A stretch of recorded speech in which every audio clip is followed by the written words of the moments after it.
जय शनिदेव। शनिदेव को ग्रहों का राजा कहा जाता है। भगवान भोलेनाथ ने इन्हें न्याय के देवता की उपाधि दी है। शनिदेव को बहुत जल्दी क्रोध आता है। इसी क्रोध की वजह से पिता सूर्य से इनकी नाराजगी बनी रहती है। इनके क्रोध से सभी बचने की कोशिश करते हैं, वरना व्यक्ति पर मुसीबतों का पहाड़ टूट पड़ता है। इन्हें प्रसन्न करने के लिए शनिवार व्रत रखा जाता है। शनिदेव व्रत कथा। एक बार सभी 9 ग्रहों सूर्य, चंद्र, मंगल, बुध, बृहस्पति, शुक्र, शनि, राहु और केतु में बहस हो गई, कौन सबसे बड़ा है। आपस में लड़ने के बाद सभी देवराज इंद्र के पास पहुंच गए। इंद्र असमंजस की स्थिति में निर्णय नहीं दे पाए, परंतु उन्होंने सभी ग्रहों को सुझाव दिया कि पृथ्वी पर राजा विक्रमादित्य है, वो ही इनका फैसला कर सकते हैं, क्योंकि वो बहुत ही न्यायप्रिय राजा है। सभी पृथ्वी पर राजा विक्रमादित्य के पास गए, अपने आने का कारण बताया। राजा उनकी समस्या को सुनकर बहुत परेशान हो गए। उनका चिंतित होना भी लाजमी था, क्योंकि जिसको भी किसी से छोटा बताया वही गुस्सा कर जाएगा। राजा के काफी सोच विचार के बाद उन्हें एक उपाय सूझा। उन्होंने स्वर्ण, रजत, कांस्य, पीतल, सीसा, रांगा, जस्ता, अभ्रक और लोह से 9 सिंहासन का निर्माण कराया। उन्हें उपयुक्त क्रम में रख दिया। सबसे निवेदन किया कि क्रमानुसार सिंहासन पर आसन ग्रहण करे। शर्त रखी गई कि जो सबसे अंतिम में सिंहासन पर आसन ग्रहण करेगा वही सबसे छोटा माना जाएगा, जिसकी वजह से शनिदेव सबसे बाद में आसन प्राप्त कर सके और सबसे छोटे कहलाए। क्रोध के आवेश में शनिदेव ने सोचा, राजा ने यह सब जानबूझकर किया है। कुपित होकर राजा से कहा, राजा तू मुझे नहीं जानता। सूर्य एक राशि में 1 महीना, चंद्रमा 2.25 महीना 2 दिन, मंगल 1.5 महीना, बृहस्पति 13 महीने और बुध और शुक्र 1-1 महीने विचरण करते हैं, लेकिन मैं 2.5 से 7.5 साल तक रहता हूँ। मैंने बड़े बड़े का विनाश किया है। श्री राम की 7.5 आने पर उन्हें जंगल जंगल भटकना पड़ा और रावण की आने पर लंका को बंदरों की सेना से परास्त होना पड़ा। क्रोधित शनिदेव ने राजा से कहा, अब आपको सावधान रहने की जरूरत है। इतना कहकर शनिदेव कुपित अवस्था में वहां से चले गए। समय गुजरता गया। काल चक्र का पहिया घूमते हुए राजा की 7.5 आ ही गई। तब शनिदेव घोड़ों का सौदागर बनकर राजा के राज्य में गए।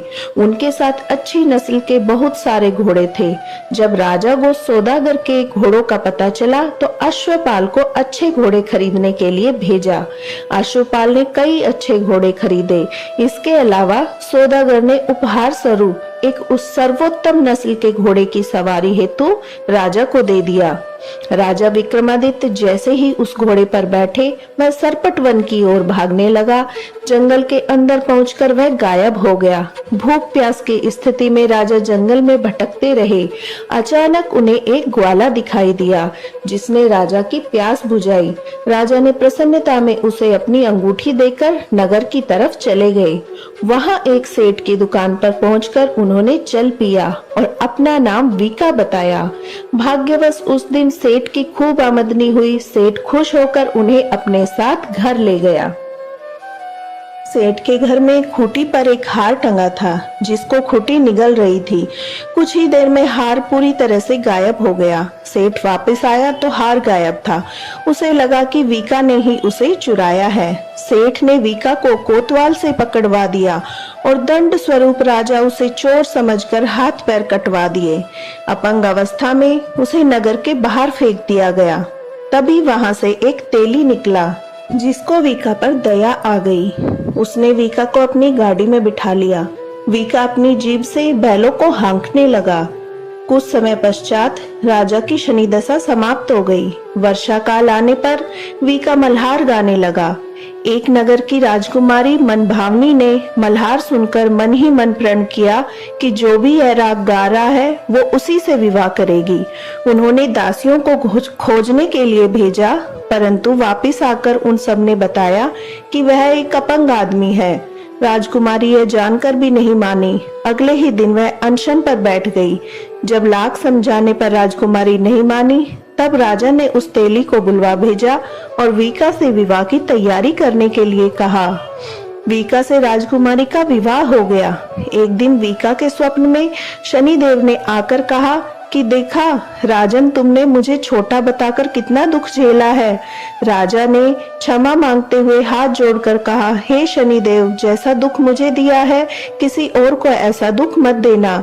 शनिदेव इस विनती को मान गए और कहा कि मेरे व्रत और कथा से तुम्हारे सारे कष्ट दूर हो जाएंगे। जो भी नित्य मेरा ध्यान करेगा, चींटियों को आटा डालेगा, उनकी मनोकामना पूर्ण हो जाएगी। शनिदेव ने राजा को हाथ पैर भी वापस दिए। दूसरे दिन जब सुबह राजकुमारी की आंखें खुली तो वह आश्चर्यचकित हो गई।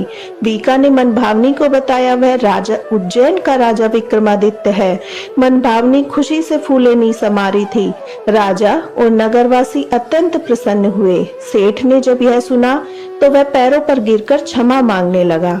राजा ने कहा, यह सब शनि के कोप का प्रभाव था, इसमें किसी का कोई दोष नहीं है। सेठ ने निवेदन करते हुए कहा कि मुझे शांति तभी मिलेगी जब आप मेरे घर चलकर भोजन करेंगे। सेठ ने कई प्रकार के व्यंजनों से राजा का सत्कार किया। तब राजा भोजन कर रहे थे, तभी जो खूंटी हार निगल गई थी वही उसे अब उगल रही थी। सेठ ने अनेक मोहरे देकर राजा का धन्यवाद किया और अपनी कन्या श्री कवरी से पानी ग्रहण का निवेदन किया। राजा ने शहर स्वीकार कर लिया। राजा अपनी दोनों रानियों मनभावनी और श्री कवरी को लेकर उज्जैन नगरी लौट आए। सारे नगर में दीपमाला और खुशी मनाई। राजा ने घोषणा करते हुए कहा, मैंने शनिदेव को सबसे छोटा बतलाया था, लेकिन असल में वही सर्वोपरि है। तब से सारे राज्य में शनिदेव की पूजा और कथा नियमित होने लगी। सारी प्रजा के बीच खुशी और आनंद का वातावरण बन गया।